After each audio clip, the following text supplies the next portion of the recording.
I move that the committee favorably report the nomination of the Honorable Robert F. Kennedy, Jr. of California to be Secretary of Health and Human Services. Is there a second? Second. There is a second. The clerk will call the roll. Mr. Grassley. Aye. Mr. Grassley, aye. Mr. Cornyn. Aye. Mr. Cornyn, aye. Mr. Thune. Aye. Mr. Thune, aye. Mr. Scott. Aye. Mr. Scott, aye. Mr. Cassidy. Aye. Mr. Cassidy, aye. Mr. Langford. Aye. Mr. Langford, aye. Mr. Daines. Aye. Mr. Daines, aye. Mr. Young. Mr. Young, aye. Mr. Barrasso. Mr. Barrasso, aye. Mr. Johnson. Mr. Johnson, aye. Mr. Tillis.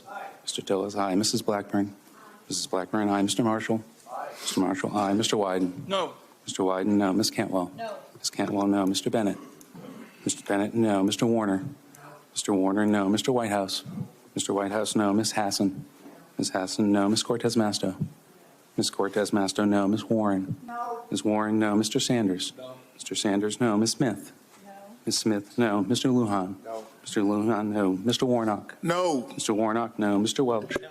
Mr. Welch, no. Mr. Chairman. Chairman votes aye. Mr. Chairman, the final tally is 14 ayes, 13 nays. So Cassidy was the one we were watching closely here.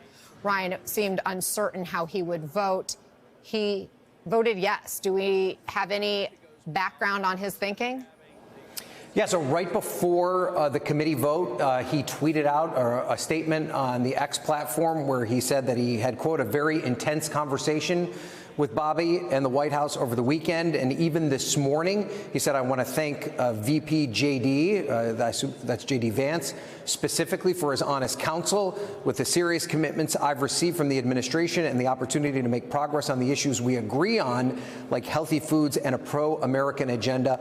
I will vote yes. And that right there sealed the fate of Robert F. Kennedy, Jr. He makes it out of the committee by a very tight margin, 14 to 13, completely along party lines. Ryan, just a moment. Now, we're hearing.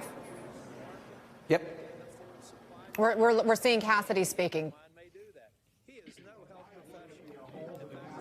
Okay, a little confusion there. He just said he's going to speak on the floor in the next hour or so. Apologies for the interruption. Ryan, please continue.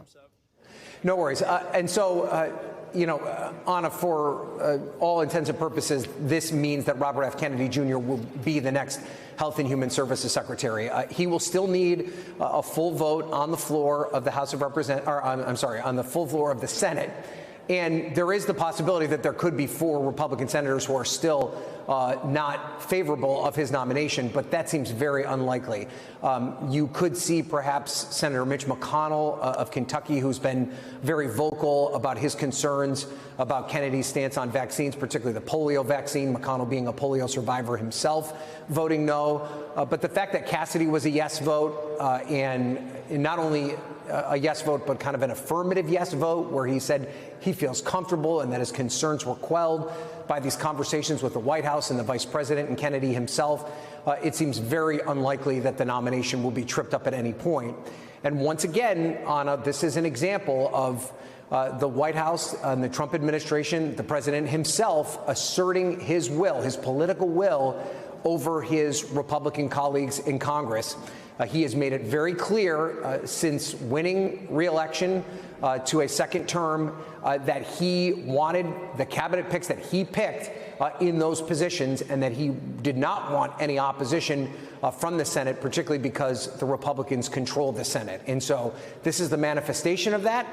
There is a very much an unwillingness by Republicans in the Senate right now to stand up to Trump in any sort of meaningful way. The confirmation process being the most obvious example of that, but we're also seeing it play out in the budget process, in these moves that Trump has made with the purging of officials at the FBI, the wide breadth that he's given Elon Musk to go in and try and find places to cut in the federal government and gain access to these government systems.